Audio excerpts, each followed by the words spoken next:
Nem tinha começado o julgamento e a família já estava desabando com tanta mentira, e aí aconteceu algo inesperado. Alguns parentes começaram a ficar do meu lado. A primeira foi minha tia, irmã do meu pai. Ela me ligou em segredo e falou: "Você fez o certo." Ela falou baixinho. "Todo mundo sabe há anos que seus pais protegem o Eric, eles nunca te valorizaram." Depois disso meu primo me mandou mensagem, depois um tio, cada um confessando que já esperava que algo assim acontecesse, mas tinham medo de falar. "Eric sempre foi o menino de ouro", disse meu tio, "ninguém nunca dizia não pra ele, nem os pais, nem a avó, foi estranho, eles todos me viram quebrar por anos e só agora, quando ele foi desmascarado, tiveram coragem de dizer a verdade." Mas o maior choque veio de Kelly, ex-esposa do Eric. Ela me ligou algumas semanas depois que ele foi acusado, quase não atendi, mas a curiosidade venceu. Ela disse: "Obrigada." Eu perguntei: "Por quê?" Ela falou: "Por finalmente enfrentar ele, eu devia ter feito isso anos atrás." Ela contou que não deixou Eric só por traição, mas porque ele também roubou ela, usou todo o dinheiro dela, fez empréstimos com o nome dela e deixou ela cheia de dívidas. "Ele acaba com todo mundo ao redor", ela falou chorando, "e os pais dele sempre protegeram ele como se não fosse nada." O que ela disse confirmou o que eu já sentia. Eric não era só mimado, ele era um predador, usava todo mundo, família, amigos, qualquer um, e meus pais sempre do lado dele, até o fim. A última vez que falamos foi um dia antes dele ser formalmente acusado. Meu pai me ligou e disse: "Se você testemunhar, vai destruir a família." Eu respondi: "Foi o Eric que destruiu, eu só tô limpando a bagunça." Ele ficou em silêncio e depois falou aquela frase que ele sempre dizia pra me ferir: "Você sempre foi ciumenta." Dessa vez eu sorri, porque não doeu, e eu respondi: "E você sempre foi cego." Então desliguei pra sempre. Quando Eric apareceu no tribunal, algemado, com roupa de preso, eu não senti alegria nem pena, só me senti livre, livre das manipulações, da culpa, livre de ser o caixa eletrônico da família. A pena foi pesada mas justa, 7 anos de prisão federal mais restituição. Ele nem olhou para mim enquanto o juiz falava. Meus pais sentaram lá no fundo, com cara de luto, como se ele fosse um santo, mas dava para ver a verdade nos olhos deles. Raiva e vergonha. Naquela noite voltei para casa sozinha, mas me sentindo mais leve que nunca. Fiz uma bebida e o celular tocou. Era uma mensagem da minha tia: "Você fez o que nenhum de nós teve coragem, estou orgulhosa." Fiquei olhando para aquela mensagem um tempão, e pela primeira vez em muitos anos eu acreditei. Já fazem 6 meses desde que testemunhei contra meu próprio irmão, 6 meses desde que meus pais me viraram as costas por eu não proteger o nome da família, 6 meses desde que eu parei de ser refém financeira deles. E pela primeira vez na minha vida adulta, eu senti paz de verdade. Ninguém mais me ligava de madrugada para pedir dinheiro. Ninguém mais usava a culpa disfarçada de preocupação. Meu dinheiro parou de sumir por causa dos erros dos outros. Todo dia eu acordava no meu apartamento pequeno, mas todo quitado. Sem dívidas, sem pressão, sem peso no coração. Eu tinha minha vida de volta. E me sentia melhor do que eu imaginava. O mundo continuava, claro.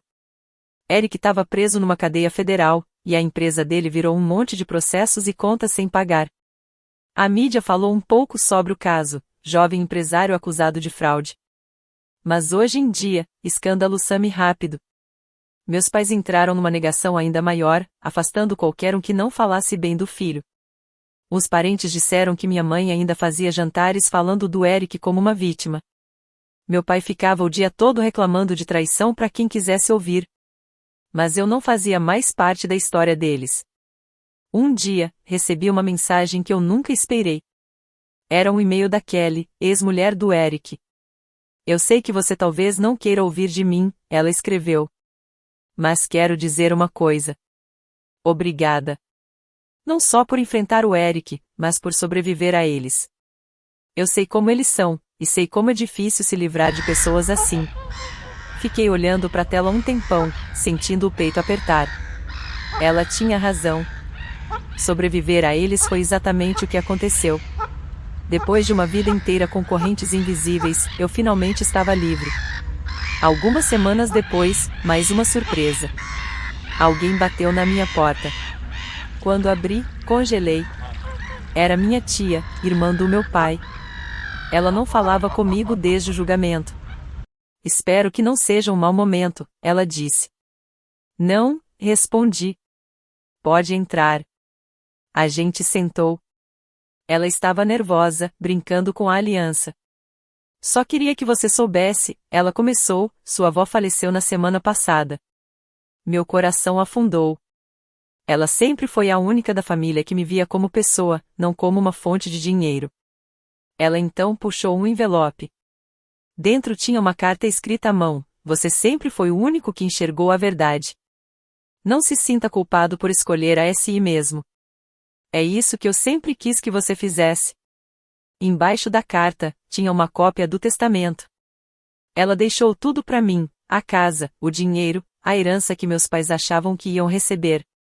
Minha tia sussurrou: ela viu o que fizeram com você. Fiquei sentado ali, sem palavras. Por um instante, a culpa tentou voltar, como sempre fazia. Mas algo dentro de mim mudou. Não era culpa. Era encerramento. Eles tiraram tudo de mim durante anos: minha paz, meu dinheiro, minha dignidade. Mas agora, a vida estava me devolvendo algo. Hoje, enquanto eu estou na frente da casa antiga da minha avó, me preparando para fazer dela o meu lar, eu sinto uma coisa que não senti há muito tempo: força. Não há força de mandar nos outros, mas aquela que te permite viver em paz. Sem medo. Sem culpa. Sem ninguém te cobrando nada. Olhei pro meu celular. Dezenas de ligações perdidas dos meus pais. Eles ainda estão tentando voltar agora que souberam da herança. Mas eu não atendo. Eles perderam esse direito há muito tempo. Eu estou livre.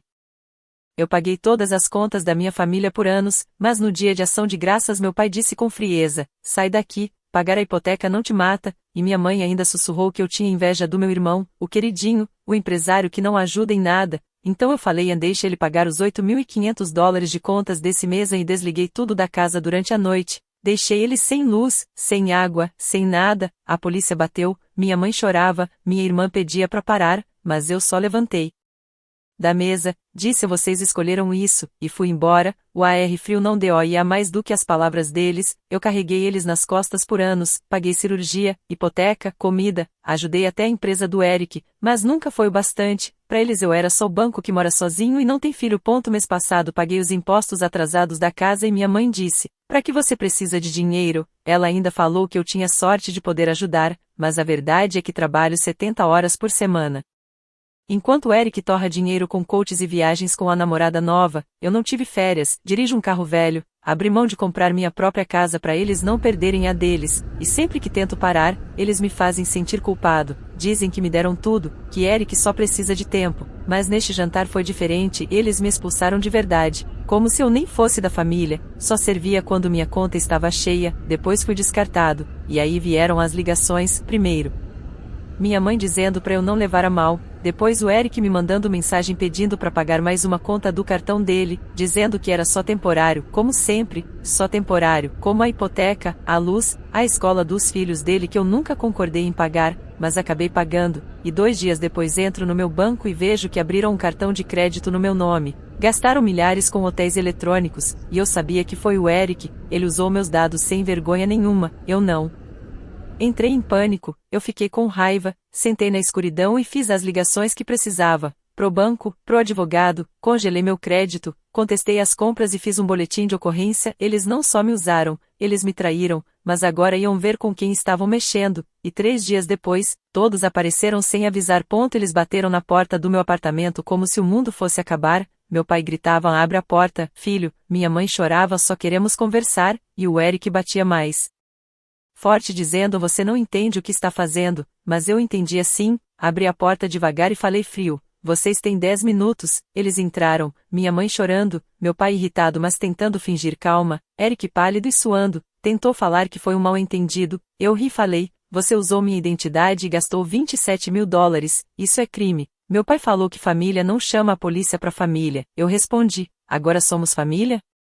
Semana passada você disse para eu sair. Minha mãe disse que não foi isso que quis dizer, mas eu respondi que ela falou cada palavra de verdade. Nunca agradeceram nada, e ainda deixaram o Eric me roubar achando que eu inteligência artificial aceitar. Eric tentou dizer que inteligência artificial me pagar de volta, que só precisava de tempo. Eu ri na cara dele e falei: seu negócio tá ruim há 5 anos, mora num APE de 4.000 por mês, anda de BMW e usa sapato de $800. Meu pai bateu na mesa dizendo que eu tava destruindo a família.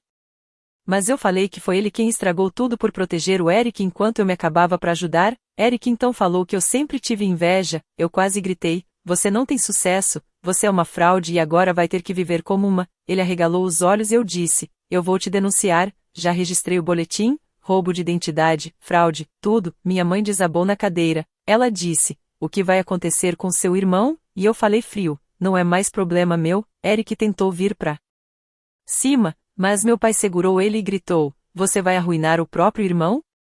Vocês se destruíram sozinhos quando decidiram que eu só tinha valor se pagasse suas contas. Eu respondi: não sou mais o banco de vocês nem o alvo das suas raivas. A sala estava cheia de gritos, choros e pedidos, mas eu já tinha decidido sair e não olhar para trás. Abri a porta e falei: saiam todos, da próxima vez a gente se vê no tribunal. No dia seguinte a polícia chegou. O detetive Reynolds foi educado mas sério. Contei tudo, entreguei documentos, extratos, prints, mensagens do Eric pedindo ajuda. Ele olhou tudo e disse que o caso era grave, que não dava para esconder isso. Eu confirmei: quero processar. No fim de semana Eric já estava sendo investigado. Assisti de longe como se fosse um acidente que eu tentei evitar mas não consegui. A família explodiu no grupo. Minha mãe disse: você não precisava chamar a polícia. Meu pai escreveu: você tá acabando com o futuro do seu irmão. Eric escreveu: traidor. Depois disse que eu só queria me vingar. Minha mãe chorava pelos vizinhos, pela igreja, por tudo, mas eu não respondi nada. Eles sempre usaram culpa para me controlar. Dessa vez não funcionou. 2 dias depois eles foram até meu apartamento. Meu pai nem bateu direito, só socava a porta até o vizinho pedir para ele parar.